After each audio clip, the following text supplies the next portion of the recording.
Anak-anak kecil tuh kalau mereka main kelereng terus berkelahi, dia punya papa datang, damai, damai. Nah kita kalau berdamai kan pakai jabat tangan kan, ayo damai, damai. Itu dia punya cara sorong tangan dulu. Kami di NTT itu kan pakai cium hidung, ayo cium, cium, cium, cium. Ini yang kau punya saudara, kalau yang kau susah bukan kelereng yang bantu, saudara yang bantu, cium.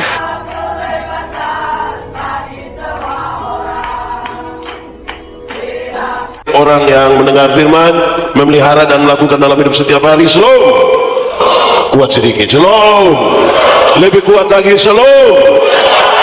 Di ulang tahun yang ke-50 saya berkhotbah di banyak acara ulang tahun, dan saya suka mengatakan saudara-saudara begini di awal, kedewasaan itu ada 3. Ada berapa? 1, dewasa biologis. Dewasa biologis itu waktu itu kita punya berat badan hanya 37, sekarang sudah 73. Itu dewasa biologis. Waktu itu kita pakai celana nomor 27 tidak apa-apa karena perut rata saja. Sekarang perut macam ada 3 begitu, satu di sini, satu di sini. Itu dewasa biologis. Siapapun bisa begitu, makan tidur, makan tidur, makan tidur, cocok ya gemuk. Dan hari ini kita bukan merayakan itu. Kedua, dewasa psikologi. Dewasa psikologi tidak tergantung umur dan berat badan. Umur 40 tahun tapi kalau Tuhan tersinggung, sedikit-sedikit tersinggung, sedikit-sedikit tersinggung, sedikit-sedikit tersinggung, tersinggung kok sedikit-sedikit. Di Bukit Zaitun ada yang biasa tersinggung, ada di sini, ada. Kalau dia tersinggung di Kupang, orang Kupang suka bilang begini, badan besar tapi psikologinya anak-anak, dan itu biasa menghancurkan persekutuan. Sedikit-sedikit mau keluar dari persekutuan, mau bikin gereja baru, tidak dewasa lah begitu. Itu refleksi kita. Ketiga, dewasa iman. Dewasa apa? Dewasa iman tidak tergantung berapa lama kita membangun sebuah persekutuan. Dewasa iman tidak tergantung berapa lama kita melayani Tuhan. Dewasa iman tidak tergantung berapa lama kita jadi pendeta atau apa pun, bukan. Dewasa iman itu kira-kira begini. Ada anak umur 3 tahun, ada mimbar berat 10 kg. Anak umur 3 tahun bisa pikul mimbar yang 10 kilo? Tidak. 17 tahun kemudian dia umur 20 tahun bisa pikul mimbar yang 10 kilo? Ya, itu dewasa iman. Bukan mimbar yang berubah, tapi siapa yang berubah? Kadang-kadang kita terlalu sibuk minta orang lain berubah, tapi tidak rubah diri sendiri. Itu kita pun soal. Orang dewasa iman tidak akan menangis minta untuk beban menjadi ringan, karena dia tahu kalau Tuhan izinkan ada masalah, Tuhan tahu seberapa kuat dia punya bab. Tuhan yang memberi. Saya mau tanya, saudara punya masalah? Tidak usah omong, saya lihat ini muka masalah semua. Masalah ialah kesenjangan antara harapan dan kenyataan. Anak-anak muda harapan menikah umur 28, sekarang 34 ya mas. Tapi soal bukan soal cara kita menangani soal yang biasanya jadi soal, apalagi kalau kita kumpul orang makin banyak.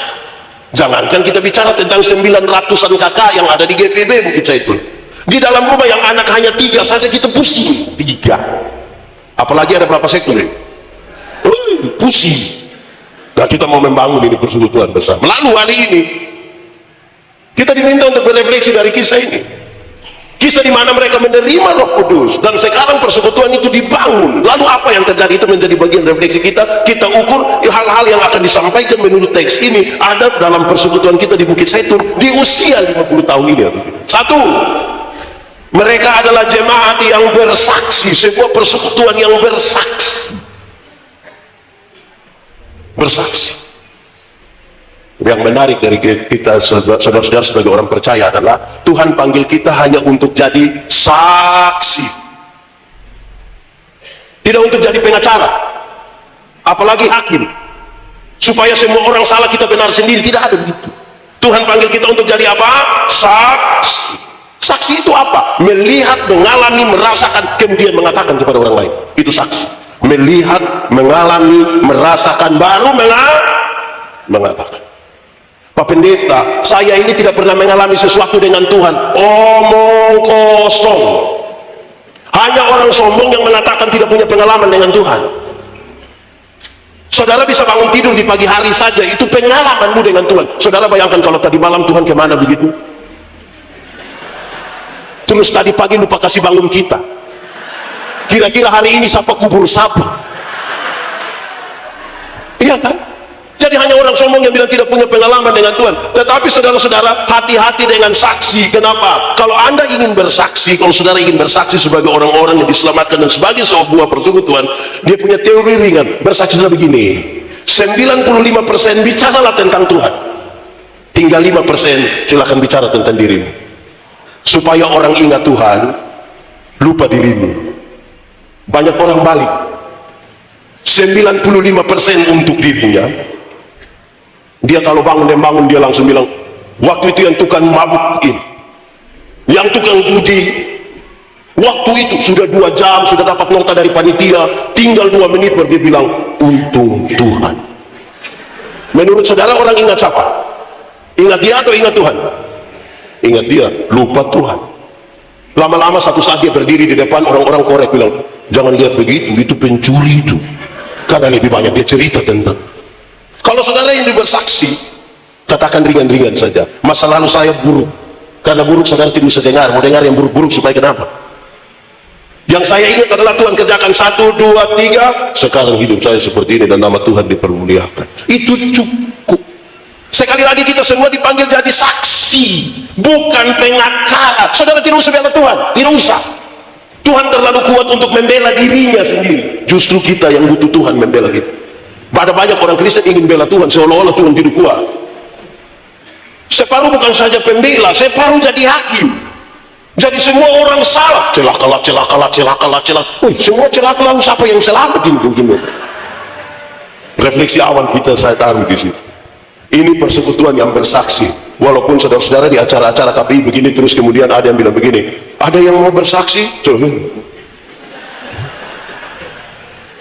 Saudara-saudara, Tuhan ini berikan kepada kita karunia-karunia. Karunia-karunia itu dibagi dalam 2. Satu karunia-karunia motivasi, menyanyi, mengajar, berkhotbah, mendampingi orang. Yang kedua karunia-karunia manifestasi, berbahasa roh, menerjemahkan bahasa roh, sembuhkan orang. Dua-dua ini tidak soal, kan sama-sama untuk memperlengkapi jemaat bertumbuh dan seterusnya. Dia punya soal adalah saudara-saudara, banyak orang tidak pakai karunia itu untuk bersaksi. Saya senang karena saya lihat di tata ibadah ini ada banyak menyanyi, itu baik. Ada waktu di mana ketika kita beribadah dari mimbar pendeta tanya, ada paduan suara, solo, vokal group, mereka. Tetapi kalau bilang ketua sinode GPIB dan gubernur Sulawesi Selatan akan beribadah bersama-sama di GPIB Bukit Zaitun Makassar, itu solo juga dia, duet dia, trio dia, vokal group. Itu namanya karunia makam puji itu. Di GPIB sini ada yang karunia begitu? Ada atau tidak? Dia laki-laki atau perempuan? Saudara-saudara bersaksi lah, tidak ada. Tepuk tangan dulu buat ini, kita luar biasa.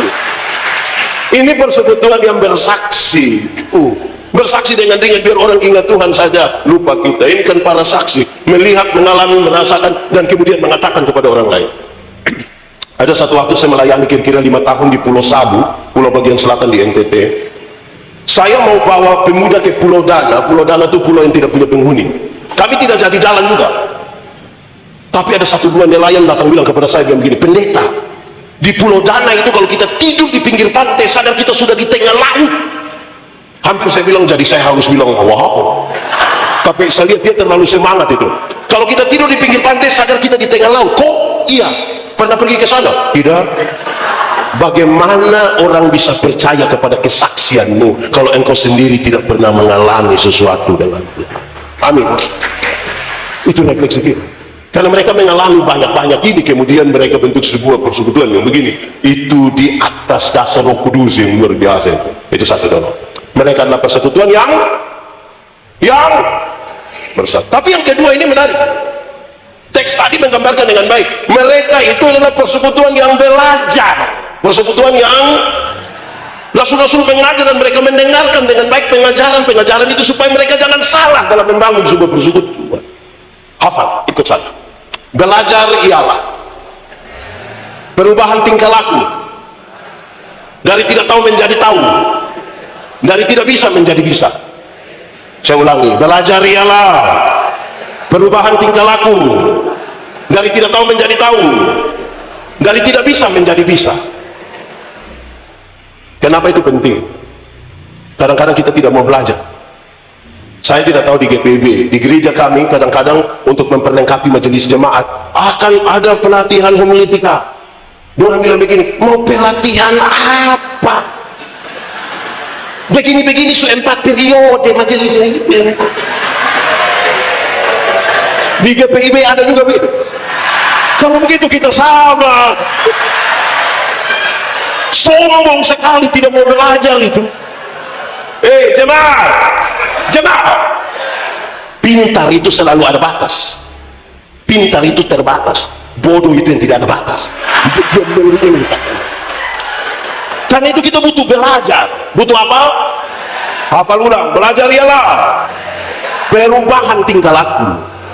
Dari tidak tahu menjadi tahu, dari tidak bisa menjadi bisa. Tapi belajar itu bertingkat-tingkat. Dia ada 4 tingkat, supaya kita ukur kita sudah belajar sampai mana dalam refleksi kita di 50 tahun. Belajar ada berapa tingkat? 1, belajar untuk tahu. Belajar untuk, saudara bisa punya sumber belajar dari guru, dari Google, dari manapun, silakan saudara belajar dan tahu banyak sekali informasi, silakan tahu. Ini baik, belajar untuk tahu itu baik, tapi dia di tingkat paling dasar. Ada banyak orang sudah tahu banyak, tapi itu baru di tingkat dasar. Tingkat 2, belajar untuk tahu dan melakukan. Belajar untuk tahu dan dari 100 orang yang sudah tahu, 100 bisa melakukan? Belum. Saya sharing tentang ilmu berkhotbah, beberapa orang tanya saya, pendeta, khotbah yang baik itu yang bagaimana? Saya bilang, apa maksud? Khotbah yang baik itu tulis atau tidak tulis, berapi-api atau berair-air. Saya bilang khotbah yang baik itu bukan soal tulis atau tidak tulis, bukan soal berapi-api atau berair-air. Khotbah yang baik ialah, pakai bahasa Kupang, omong karmana bikin begitu. Jangan omong lain. Oh, tahu juga. Khotbah yang baik itu omong apa buat, jangan omong lain buat. Ada orang yang lebih parah, bukan sekedar omong lain buat lain, ada yang malah pikir lain, omong lain, buat lain, hasilnya kelainan. Jadi kalau saudara ketemu orang kelainan, itu kan tidak sinkron semua, dari sini semua selalu. Di Bukit Setun ada yang begitu, dia ada ikut ibadah hari ini, dia pakai baju warna tapi kita betul bahaya itu. Dan saudara, belajar itu jangan sekedar untuk tahu dan melakukan. Saudara bayangkan kalau dia di sini ada yang mahasiswa kan, sarjana pertanian, wih mantap tuh, pakai syukuran wisuda lagi, tapi tidak bisa tanam tomat. Nah, itu kalau tahu harus lakukan. Kan? Sarjana peternakan, tapi tidak bisa kasih kawin babi bagaimana?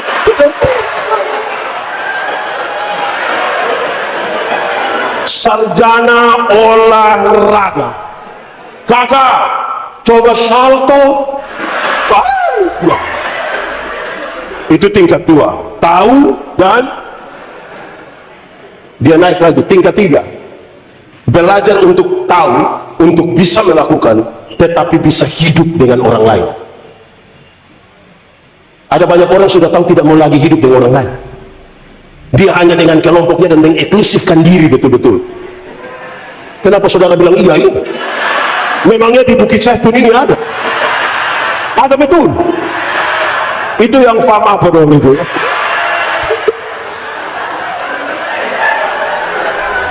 Kadang-kadang kita tahu sesuatu, saudara, kita hanya untuk diri kita sendiri. Padahal kalau saudara baca dari teks tadi, mereka itu berbagi betul. Nanti saya bicara lebih tegas di waktu mereka berbagi. Tapi ini serius bagi kita. Kalau belajar sudah tahu, jangan lupa orang lain, dan kita satu tubuh ini bisa hidup dengan orang lain. Jangan bikin diri inti. Iya, bikin cadangan saja lah. Yang paling tinggi, saudara, yang paling tinggi adalah belajar untuk tahu, untuk bisa melakukan, untuk bisa hidup dengan orang lain, tetapi tetap menjadi diri sendiri.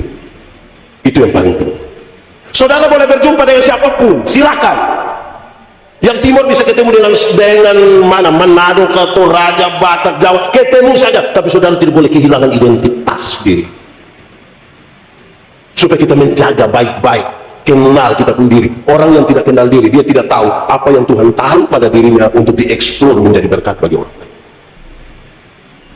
Kadang-kadang kita ini tidak terima. Hari ini saya lihat saudara-saudara banyak yang pakai motif-motif daerah ini ya. Saya mau tanya dulu, motif-motif daerah kita ini mahal atau murah? Lebih mahal motif daerah atau celana jeans? Lebih mahal mana? Motif daerah tuh. Tapi berapa banyak anak muda yang suka pakai motif daerah? Kalau ada yang pakai motif daerah begitu, orang tua punya cara puji dia itu mengerikan.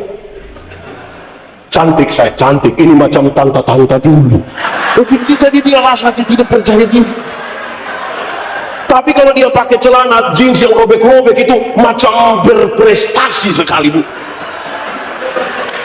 Makin ke Korea sepertinya makin ini. Tidak usah kehilangan kita punya diri. Tuhan tidak pernah salah. Amin. Jemaat, di sini tidak ada jemaat.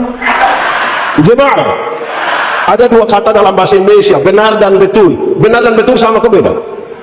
Beda kok sama? Sama kok beda? Beda kok sama? Sama kok beda? Sama. Benar bisa berarti betul, betul bisa berarti benar. Tapi dua kata yang sama ini, kalau sama-sama diberi awalan K dan akhiran an, benar akan jadi kebenaran, betul akan jadi masih sama artinya? Tidak, beda. Kebetulan lain, kebenaran lain. Sekarang saya mau tanya, kalau hari ini kita ada dalam ibadah di sini, kebenaran atau kebetulan? Kebenaran. Sekira memang kebetulan tidak, ini kebenaran. Kalau Tuhan Yesus mati bagi kita, menyelamatkan kita, kebenaran atau kebetulan?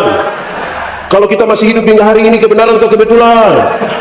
Untuk Tuhan itu kebenaran semua. Saya geser sedikit, kalau kita kulit hitam, kebenaran atau kebetulan?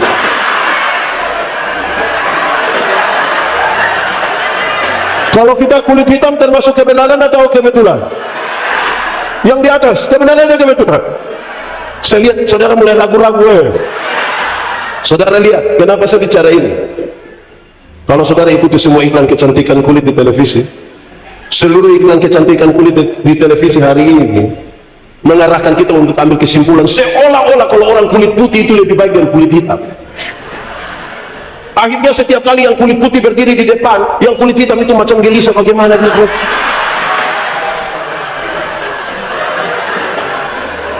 Padahal ada lagu dulu bilang, biarlah yang hitam, jangan harapkan. Mau pakai oker juga tidak bisa. Saudara pakai pemutih, maaf, di wajah saja, leher ke bawah gelap lagi, saudara akan makin gelisah.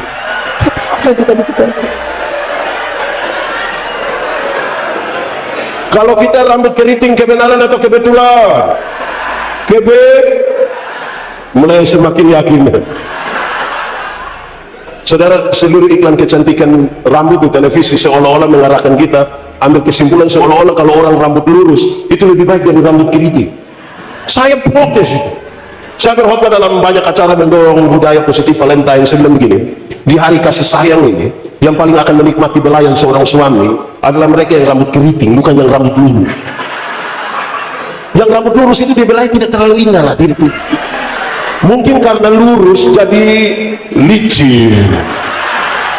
Waktu dibelaikan nanti suami bilang sayang, itu tidak baik. Yang keriting itu kalau dibelai menarik, sayang, ini lebih dapat. Saudara jemaat, yang saya mau bilang adalah jangan sampai kita berusaha untuk menjadi orang lain. Tetaplah jadi dirimu sendiri, karena Tuhan berjumpa denganmu apa adanya diri, bukan orang lain. Amin kok. Sudah dua. Pertama, mereka jemaat yang kedua, jemaat yang ketiga, mereka jemaat yang berdoa. Jemaat yang, saya mau tanya, kita jawab jujur dan ringan-ringan saja. Doa itu penting atau tidak? Doa itu gampang atau susah? Doa itu penting, amin. Doa itu gampang, amin. Pertanyaan terakhir, lalu apakah saudara menikmati kehidupan doamu dengan baik?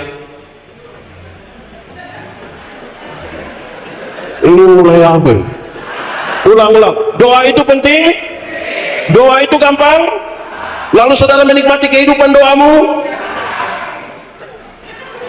Saudara tahu, bagi banyak orang doa itu beban.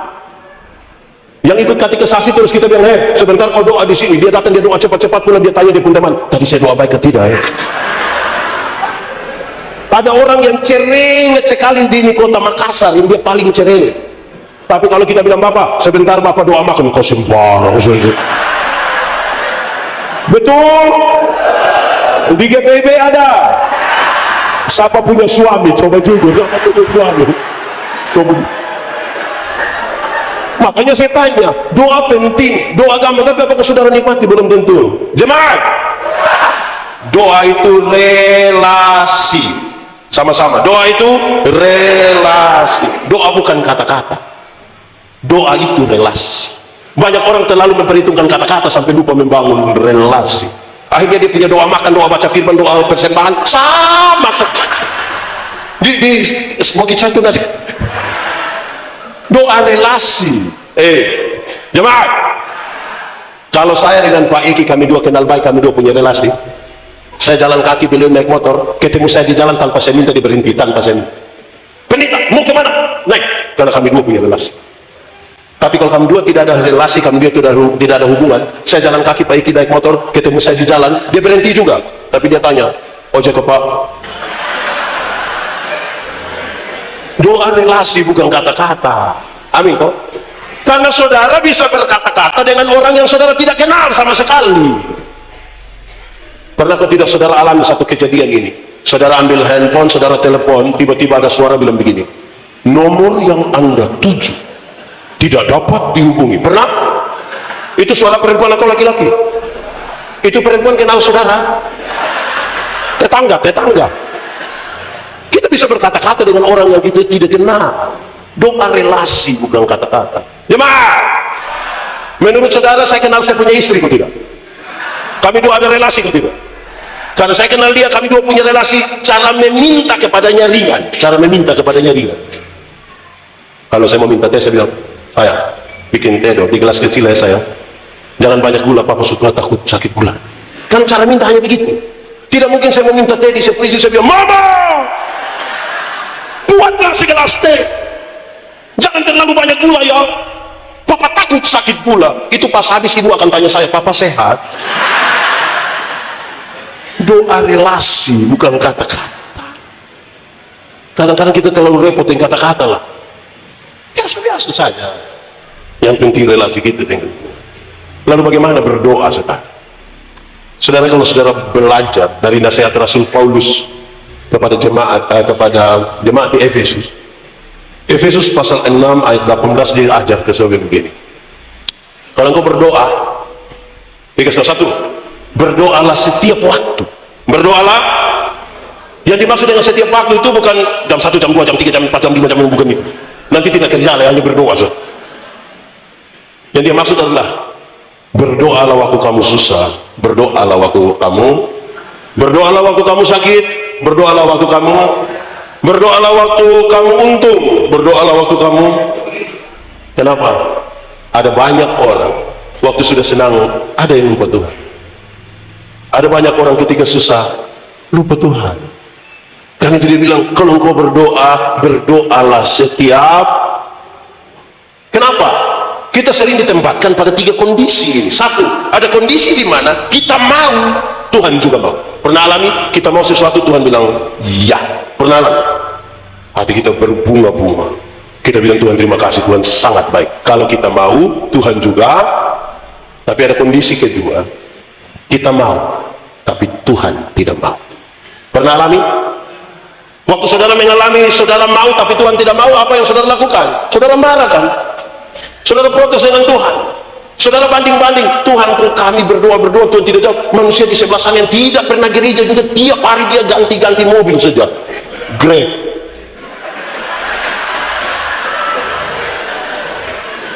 Ada kondisi yang ketiga. Kondisi ketiga ini kaitan dengan persekutuan ini. Ada kondisi di mana Tuhan mau tapi kita tidak mau. Pernah alami? Tuhan mau tapi kita tidak mau. Pernah alami atau tidak? Oke, kalau begitu saya pakai contoh.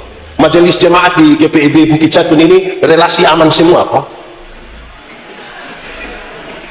Ini saya mulai curiga dengan saudara. Tidak ada yang baku marah begitu, tidak ada kok. Aman-aman kok. Tidak aman. Nah, waktu dua orang tidak aman itu Tuhan bilang, hehehe, ampuni dia, terima dia, ampuni dia, terima dia. Yang Tuhan mau kan? Terus kita pada protes dengan Tuhan, Tuhan saya mau ampuni dia Tuhan, tapi saya ingat dia bicara. Tuhan mau, tapi kita. Saudara bayangkan, saudara ini, misalnya relasi antar majelis guru, kan saudara pakai peraturan terlalu banyak. Iya, saya tugas tapi saya tidak dengan dia. Saya sendiri sih. Bayangkan. Ampuni. Saudara, pengampunan dan pendamaian itu satu paket. Pengampunan, pendamaian itu satu paket. Ada banyak orang mau mengampuni tapi tidak mau berdamai. Ada yang mau berdamai tapi tidak mau mengampuni. Yang mau mengampuni tapi tidak mau berdamai, dia suka ucapkan ini kalimat. Dia suka bilang begini, Pak Pendeta, untuk marah saya tidak marah, untuk marah saya tidak marah.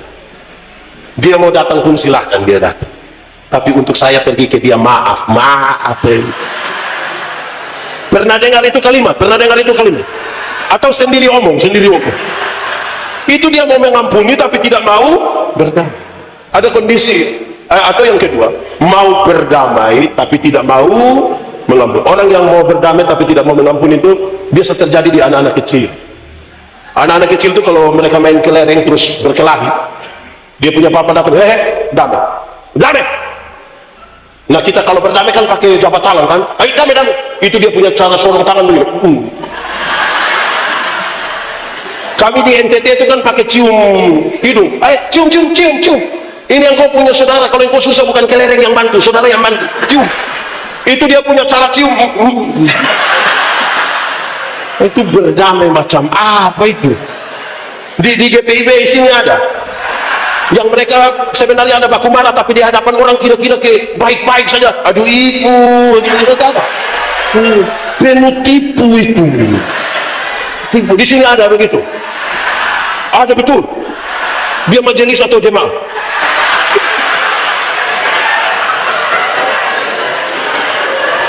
Berdoalah setiap waktu. Yang kedua, berdoalah dalam roh.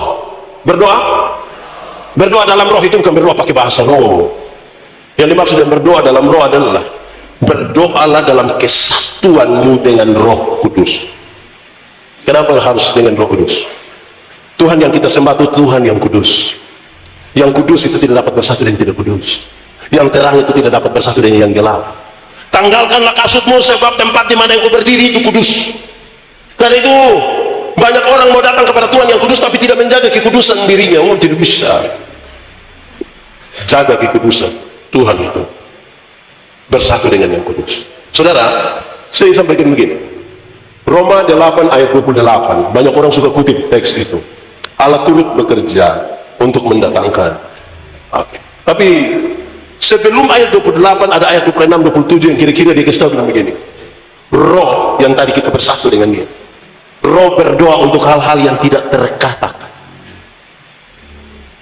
5 menit ke depan kita tidak tahu kita punya hidup seperti apa. Dan ketika kita ada dalam masalah, kita tidak tahu jalan keluar terbaik apa bagi kita. Itu roh yang tahu. Kalau orang bisa paham terhadap dua hal ini dalam kesatuan dengan Roh Kudus, bahwa Roh Kudus yang tahu masa depannya seperti apa dan jalan keluar terbaik dalam hidupnya seperti apa, baru dia boleh katakan ternyata Allah turut bekerja untuk mendatangkan kebaikan bagi kita. Makanya saya bilang berdoalah dalam roh. Satu tadi apa? Berdoa apa?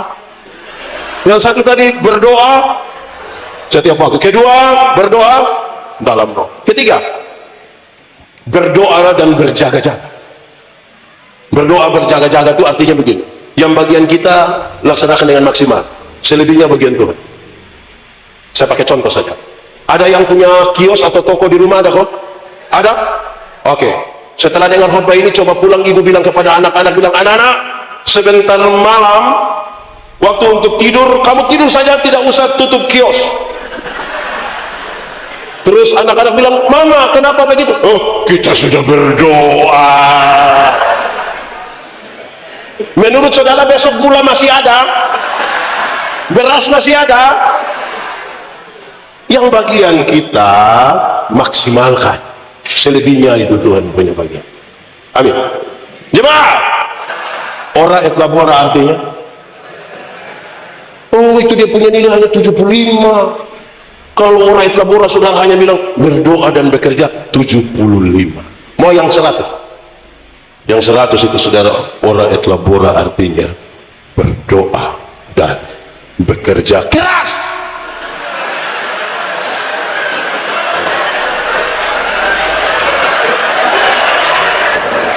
Ulang, ora et labora artinya dan tambah itu kata keras. Jangan balik doanya yang keras-keras, kehabisan tenaga, kerja lema-lema mau sukses. Amin. Ora et labora begitu. Saudara, yang bagian kita tuh maksimal. Saya kasih contoh begini, mati hidup itu Tuhan yang atur, betul? Amin. Nah, itu soal iman. Yang iman kasih tahu otak, otak kok tidak? Kita tahu. Kenapa? Mati hidup itu Tuhan yang atur. Jadi otak, engkau tolong kasih tahu kaki, supaya kalau ada trek lari kencang ikut depan, itu kaki jangan lompat ke tengah jalan. Jelas? Ada masa depan dalam tangan Tuhan. Amin. Saudara percaya Tuhan menyiapkan masa depan bagi anak-anakmu. Amin. Oke, koma. Tapi bukan Tuhan yang antar itu anak dong ke sekolah. Siapa yang antar? Orang tua kan? Atau siapa di Makassar yang karena dia terlalu sibuk pagi-pagi dia berdoa, Tuhan saya sibuk jadi Tuhan tolong jemput anak Tuhan. Tuhan yang jemput pulang kita menangis Bapak. Jadi bagian kita tolong lakukan dengan baik, doa dan menjaga-jaga itu bagian kita. Amin kok. Keempat, berdoa tanpa putus-putus. Berdoa tanpa putus-putus. Ini dibedakan dengan doa setiap waktu.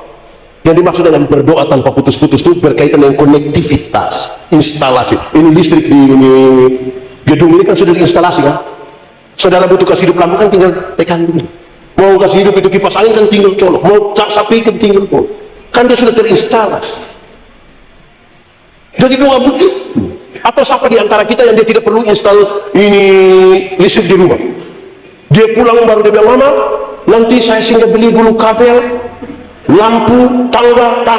Untuk apa? Listrik. Pagi baru kita bongkar ya, pagi bongkar, sore datang ulang lagi. Ada yang begitu di Makassar, dia terinstalasi. Betul tak? Ada dua ungkapan tentang doa. Dia bilang begini, Yesus hanya sejauh doa. Yesus hanya sejauh doa.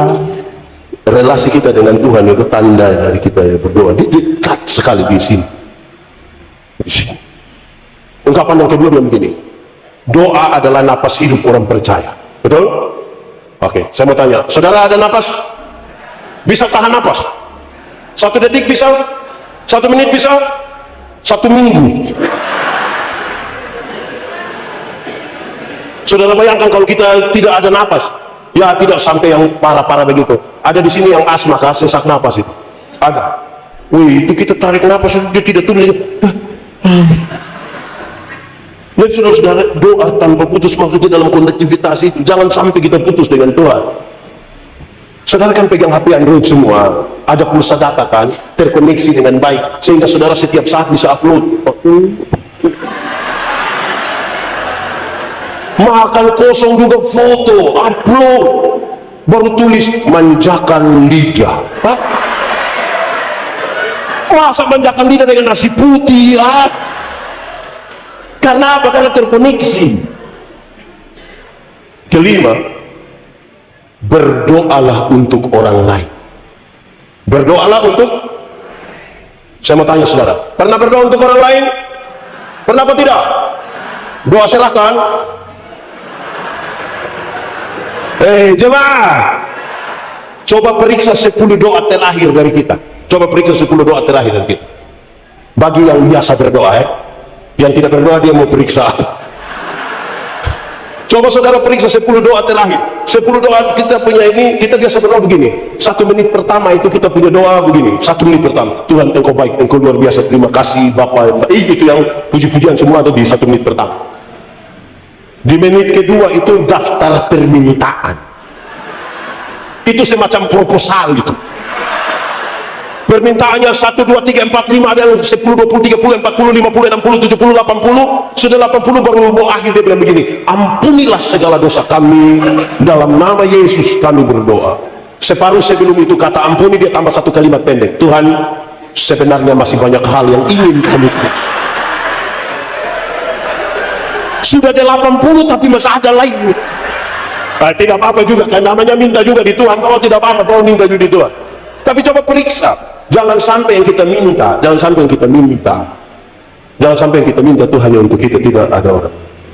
Paulus nasihat jemaat, dia bilang, tidak ada pemerintahan yang tidak berasal dari Tuhan.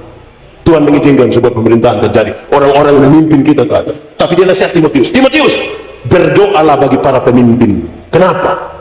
Waktu Tuhan izinkan dia memimpin, dia ada di puncak. Dia dikelilingi oleh banyak kepentingan, keluarga punya kepentingan, istri punya kepentingan, ring satu, tim sukses, ring.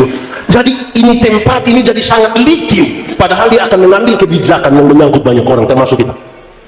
Berdoalah supaya dia jangan tergelincir di situ. Kenapa lihat saya? Berdoalah untuk orang lain. Amin kok? Where is it? Jemaat yang berdoa. Sudah 3 toh? Masih banyak. Saudara kira sudah habis. 1 jemaat yang, 2 jemaat yang, 3 jemaat yang, keempat jemaat yang bersekutu. Jemaat yang mau datang, mereka berkumpul di bait Allah, mereka berkumpul di rumah-rumah mereka rajin beribadah. Saudara-saudara, kadang-kadang kita punya ibadah yang tidak bisa. Ada banyak suami itu pemalas gereja. Saya mau tanya, ini kasat mata ini saya lihat mama-mama lebih banyak dari bapak-bapak. Ya kok? Ini mama janda semua. Atau tidak? Tidak. Pakai bahasa Kupang orang tanya, bapak? Ini bapak-bapak ini satu. Waktu masih pacaran rajin jemput pacar itu gereja. Sudah menikah dia tidak pergi lagi. Terus kita pergi, pendeta bilang, oh, Papa, kenapa Bapak tidak gereja? Kenapa kasih tinggal ibu pergi sendiri? Terus dia bilang, Pak Pendeta, waktu Bapak kasih nikah saya dengan ibu, kami dua telah menjadi satu.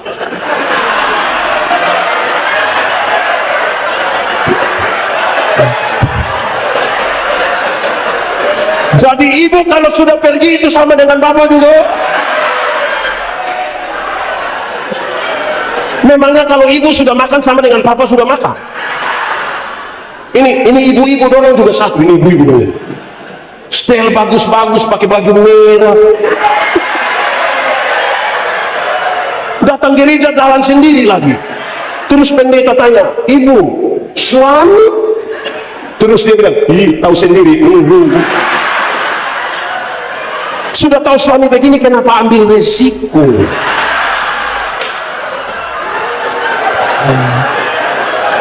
Jemaat,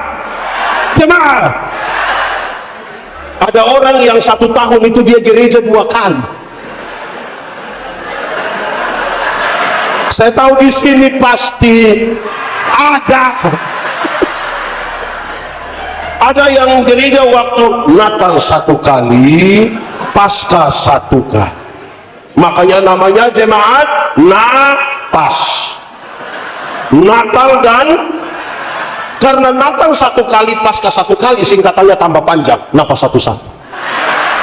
Sudah napas 1-1 tuh, itu tiba-tiba ingat tuh.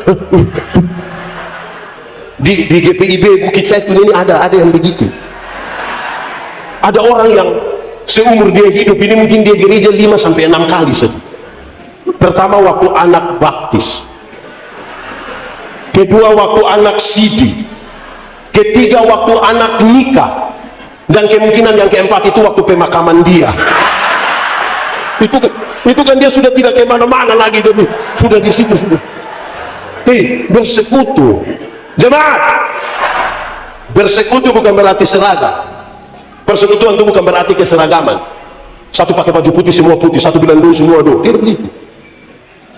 Paduan suara itu kan menyanyi beda-beda. Do, mi, sol, do. Betul kok? Jaga dia punya akord. Tidak mungkin ada yang terlucuk-terlucuk sendiri. Kita mau menyanyi, hai dunia gembiralah. Belum masuk ibu saya, hai dunia. Kan tidak bisa. Persekutuan itu kan dia pengelolaan, perbedaan. Amin. Jemaah, saya berkhotbah. Ini saudara tahu kan, video ini beredar luas. Kita sebelum begini, saudara, merawat sebuah persekutuan itu seperti kita makan kolak. Tahu kolak? Pernah makan kolak? Kolak terdiri dari apa? Ubi, pisang, gula, santan. Sudah jadi dia punya nama? Setelah dia jadi kolak, kita makan pisang, masih rasa pisang atau tidak? Masih. Tapi ada cita rasa baru yang ditambahkan sebagai bagian dari sebuah kebersamaan. Tidak ada upaya untuk saling menghilangkan, tidak. Bisa berkumpul di satu tempat. Saya tetap Timur, ada yang Sulawesi, ada yang Sumatera, Jawa, Makassar, silakan. Tapi kita bisa berkumpul di GPIB. Tidak ada upaya menghilangkan. Tapi siapakah yang dia mau makan kolak, dia makan ubi di sana, pindah makan pisang di sana, pindah lagi minum santan di sana, baru terakhir dia duduk di atas kolak, di atas kompor itu. Pengelolaan, betul kok tidak? Jangan kelola persekutuan seperti minum kopi. Tahu kopi? Pernah minum kopi? Kopi terdiri dari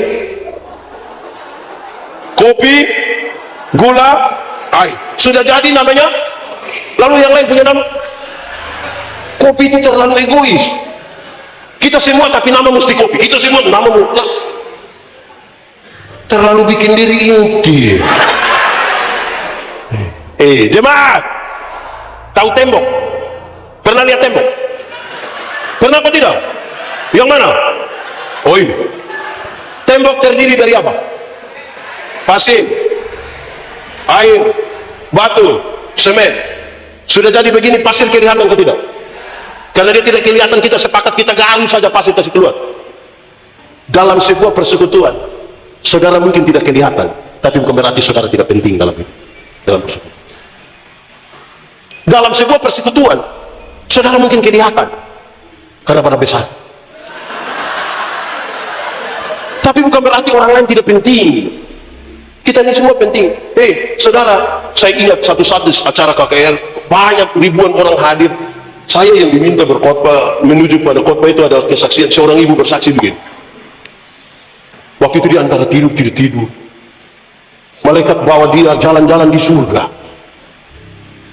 Oh, surga itu terlalu bagus, dia bilang. Saya juga mau. Tapi waktu dia jalan-jalan di pojok ada satu ruangan, dia coba lihat di dalam itu ruangan. Itu ruangan ternyata penuh dengan mulut-mulut.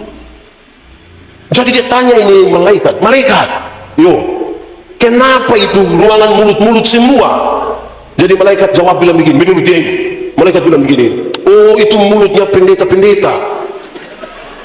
Kenapa? Pendeta-pendeta itu khotbahnya bagus, jadi mulutnya masuk surga, tapi kaki tangan semua di neraka. Saya dengar begitu itu macam saya mau cek dia itu. Jemaah, bagian saya berkhotbah, saya bangun, saya bilang, ibu, kita klarifikasi yang tadi. Saya tanya dia, saya bilang, ibu tahu pisau? Tahu. Coba ambil pisau, ibu coba potong ibu punya jari kelingking. Waktu sudah berdarah itu jari, tolong bilang itu jari, bilang sudah rasa, bisa. Alkitab bilang begini, mata karena dia mata, dia tidak lebih penting dari telinga, tangan tidak lebih penting dari kaki, semua pada fungsinya sama-sama penting. Siapa yang malam-malam ketika perut sakit mau ke WC terus kaki bilang di perut, maaf saya tidak bisa pergi, memangnya perut jalan sendiri. Alkitab kasih tahu, kalau tangan jarimu terluka, mata menangis. Dan kalau mata menangis, tangan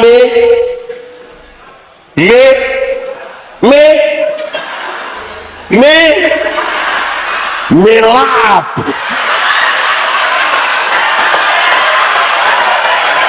Yang penting saudara mengerti lah. Kalau jari terluka, mata menang. Dan kalau mata menangis, tangan mantap. Sekolah di begitu. Persekutuan tuh begitu. Supaya jangan ada orang, saya tidak tahu di Bukit Zaitun, saya ketemu banyak orang yang dengan sombong sekali bilang begini, saya kalau sudah A, saya kalau sudah B. Yang AB itu anak TK. Di sini ada TK. Coba pagi-pagi saudara lewat, mereka kan hafal huruf A, B dibaca. Jadi sebentar pulang kalau papa bilang, saya kalau sudah A, saya kalau sudah B, tanya bapak, TK di, jangan, itu pertanyaan bahaya. Itu pertanyaan bahaya. Nah begitu, ini persekutuan. Satu sakit, semua sakit. Amin toh. Kadang-kadang kita menyakiti orang tanpa kita sadar. Orang di Bukit Zaitun ini, Mam Pendeta, ada yang biasa gosip atau tidak? Kadang-kadang orang terluka dan kita punya mulut itu. Orang kalau mau gosip itu, orang biasa bawa 2 kata pengantar yang mantap. Datang bukannya siap mau pelayanan di situ, datang tiba-tiba kan dulu mulai dia bilang begini, bukan kita mau omong orang.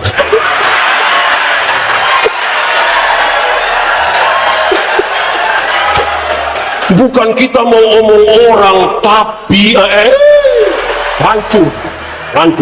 Di sini ada hanya satu kata, bertobatlah. Kalau tidak bertobat itu minimal berobatlah. Itu dia sakit itu. Itu pengantar pertama. Pengantar yang kedua, kalau orang mau omong orang sampai merusak persekutuan tuh, selalu dia bilang begini, datang langsung dia bilang, sudah dengar kabar? Itu dia kayak yakin sekali. Lama-lama kita dipanggil masuk dalam persekutuan, iya. Menghidupi persekutuan, tidak. Berikut, tadi pertama jemaat yang, 2 jemaat yang, 3 jemaat yang, 4 jemaat yang, 5 jemaat yang berbagi. Saudara bisa bayangkan tidak ada hak milik di dalam, bagi-bagi. Mereka berbagi. Saudara-saudara, Tuhan ajar kita tentang kasih. Salah satu unsur dari kasih itu adalah kemurahan. Kemurahan hati. Saya mau bilang pada saudara begini, ada orang yang tidak ada masalah dengan orang lain, rajin datang gereja, oke. Tidak ada masalah dengan sesama teman majelis, tidak ada. Itu orang hidup baik saja, aman, terkendali, mantap, bagus toh. Tapi itu manusia punya sekikir, tidak ada 2. Jangan coba-coba panitia DKT bilang ini kita, gitu. Di GPIB sini ada yang begitu, yang berada tapi sekikir sekali itu. Membangun sebuah persekutuan dengan sekikir itu bagaimana itu? Saudara tahu, orang yang sekikir, dia tahu cara mengumpulkan uang yang banyak, tapi dia tidak tahu menjadi bahagia. Dia tahu cara menjadi kaya, tapi dia tidak tahu cara menikmatinya. Saya sudah bilang di mana-mana, kumpul uang banyak-banyak, tapi tidak pernah jalan-jalan ke Surabaya. Nanti satu saat di Surabaya baru dia telepon, Pak Pendeta, yo, saya di Surabaya, enaknya pesiar-pesiar, tidak apa-apa. Terus saya di rumah sakit Dr. Sutomo, dapat rujukan dulu baru dia pergi ke sana. Berbagi, amin Pak. Jemaat, kadang-kadang kita ini dengan Tuhan saja kita sekikir. Saya lihat ada satu bapak tua, dia kasih persembahan ini, dia punya cara. Terus saya bilang, Bapak, kenapa sampai bungkus rapat-rapat itu tangan? Dia bilang, Pak Pendeta, kalau tangan kanan memberi, tangan kiri tidak boleh tahu. Terus saya bilang, iya, tapi saya tahu. Pendeta tahu apa? 1000.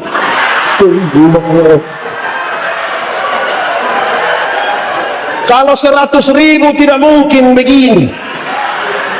100.000 itu pasti kita begini. Itu pun kalau mau isi pakai batu.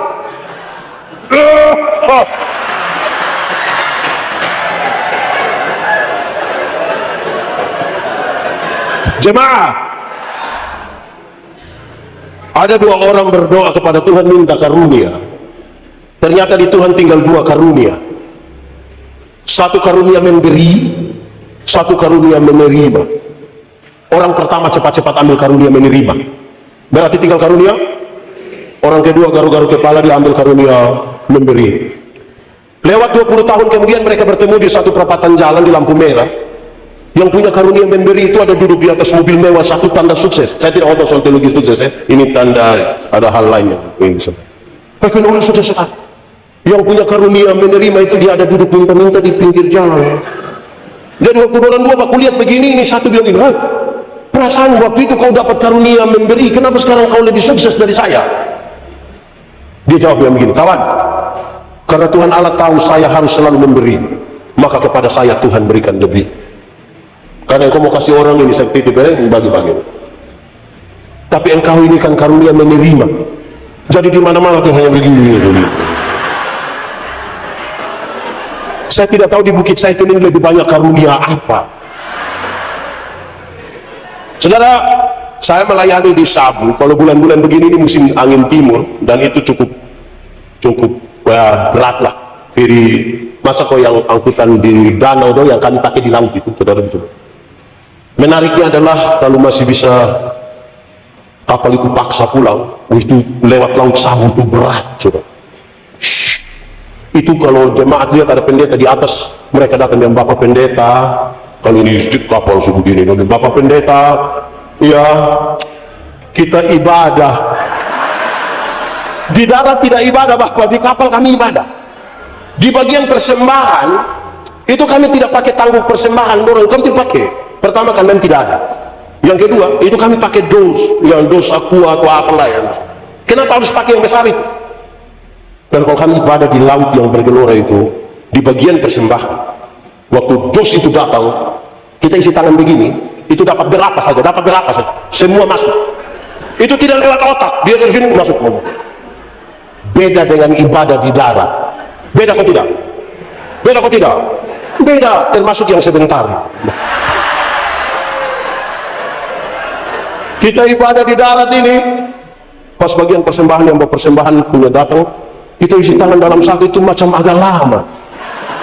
Sudah ada lama baru mata putar-putar begini. Itu mata seperti ada firasat begitu. Sudah putar-putar kayak begini, dia ambil, dia isi, yang petugas itu sudah lewat baru dia kali. Kenapa? Saya isi yang merah. Minus. Wah, perhatiin saudara, itu kita refleksi, kita berbagi ya. Saudara-saudara, saya baca satu berita ketika COVID dan semua orang susah ada, mungkin saudara pernah baca ya, ada satu, kalau saya salah sedikit saudara tinggal ke seluruh saja, ada satu kampung, satu desa atau satu RT gitu, karena semua orang susah tapi mereka punya satu tempat untuk bisa berbagi. Nah waktu taruh di tempat yang bisa berbagi itu mereka tulis, ambil secukupnya, taruh seadanya. Jadi ada telur, ada minyak goreng, ada sayur, ada ikan, ambil secukupnya, tapi apa yang ada padamu taruhlah seadanya di situ biar orang lain.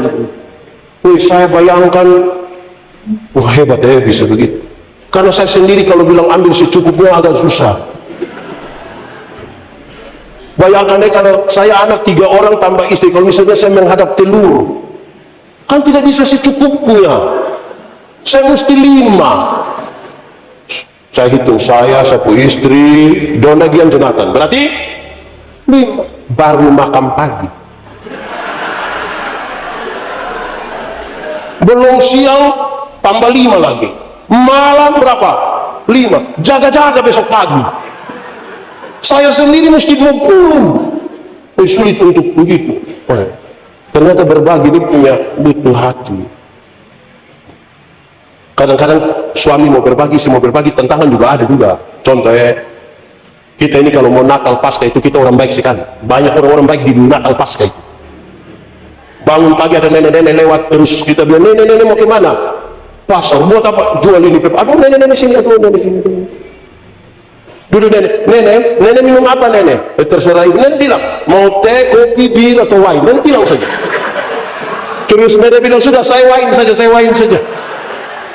Kasih wine, nenek minum 1 botol, terus Ibu keluar bawa untuk nenek, ini bayar yang itu pepaya dan pisang. Terus ini hari baik, jadi ada gula, kopi, ada semua. Nenek tinggal di mana ya? Nenek tinggal di mana? Disebut satu tempat kira-kira 10 kilometer. Nenek pulang nenek, saya jalan kaki. Aduh, jangan kaki. Grek. Nenek pulang. 3 hari kemudian itu nenek datang kembali. Papa yang lihat, papa bilang, mama, kenapa? Kau punya nenek datang lagi ya? Menjadi orang yang mau berbagi itu tantangan juga berat itu kira-kira begitu. Oke. Sudah berapa? Saya tambah 2 kok 3 begitu bisa ya? Kan tahun depan tidak undang saya lagi. Oke, saya cepat-cepat saya. Yang ke-6,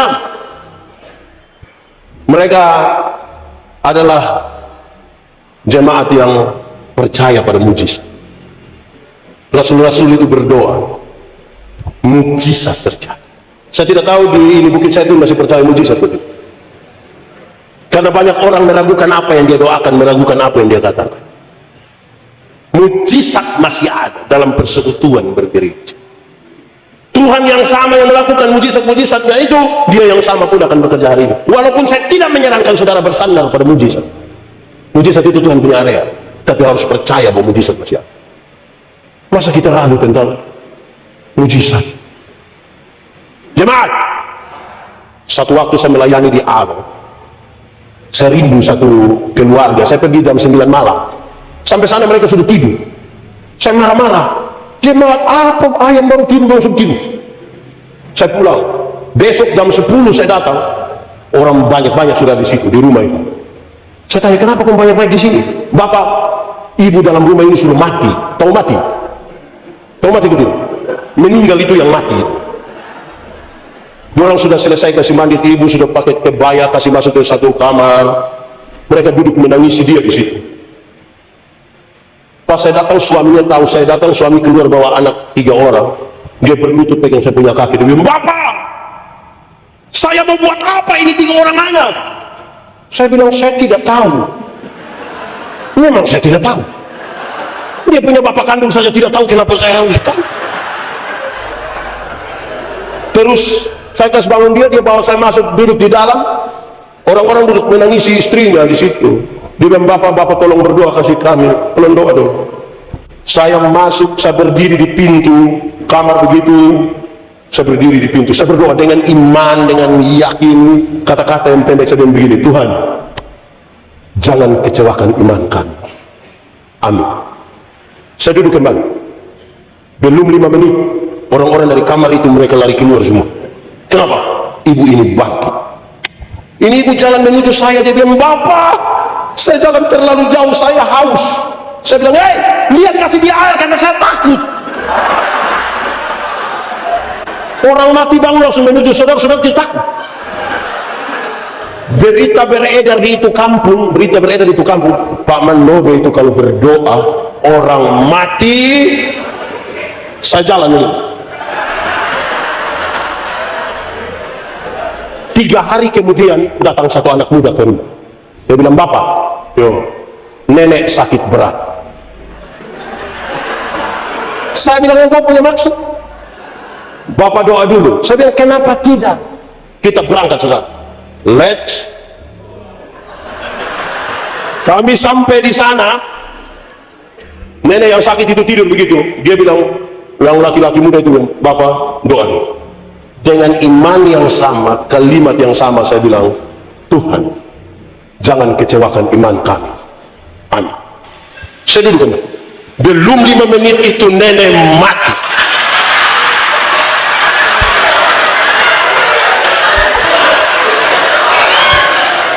Baru 3 hari lalu saya berdoa bagi yang mati bangkit, sampai hari ini dia masih hidup. Yang hidup tidak bangkit-bangkit juga. Saya belajar, tugas kita adalah meyakini dan berdoa. Mujizat itu Tuhan berikan. Amin. Saudara, saya tambah satu kisah kecil. Saya punya banyak kesaksian dan nanti sebentar saudara marah saya akan bilang. Saya melayani waktu itu masih pacaran dengan ibu pendeta. Kami pacaran lama, 10 tahun. Orang tanya saya, Pak, kok kenapa bisa 10 tahun? Saya bilang, iya, kalau saya berhenti dan dia, siapa yang lanjut dengan saya? Jadi kamu tidak usah tanya-tanya, kamu diam-diam terus.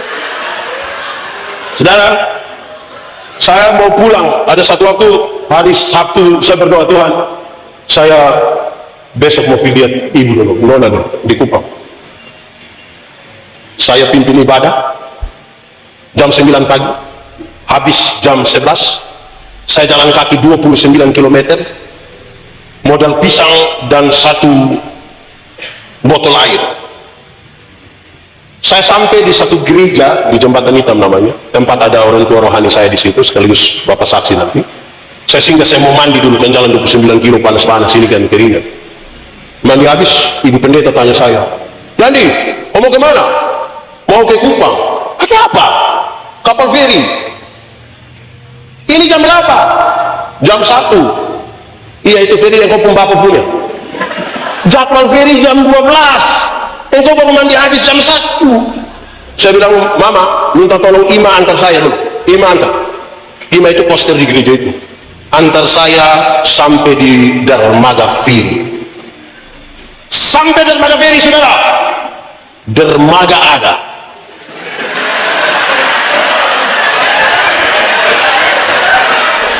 Ferinya sudah berangkat 1 jam yang lalu.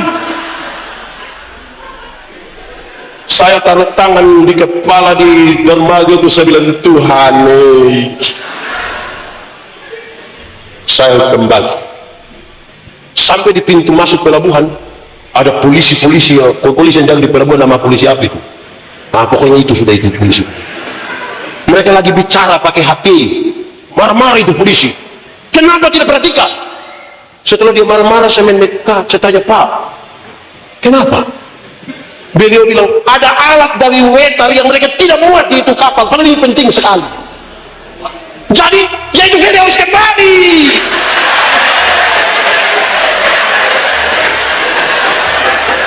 Itu feri kembali, buka dia punya pintu, alat itu naik, dan Pak Manobe juga naik. Koma, cukup 1 kali dalam hidup, bukan tiap minggu pergi terlambat. Nanti Tuhan buat mujizat. Tidak, mujizat ada, tapi seberapa kita meyakini itu? Kadang-kadang kita ini bergereja, tapi lebih banyak pakai kita punya kemampuan diri dan tidak percaya pada kuasa Tuhan. Amin, Pak. Terakhir, habis ini apa sudah lega aku. Mereka adalah jemaat yang bersukacita. Jemaat yang apa? Jemaat senang dan sukacita sama atau beda? Senang dan sukacita sama atau beda? Beda atau sama? Sama atau beda? Beda atau sama? Beda.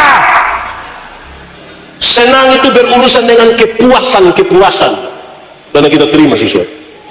Sukacita berurusan dengan sikap kita terhadap keadaan. Menyangkut senang, Alkitab berkata, ada waktu untuk senang, ada waktu untuk susah. Jadi kalau saudara sementara senang sekarang, ingat, sedikit lagi susah.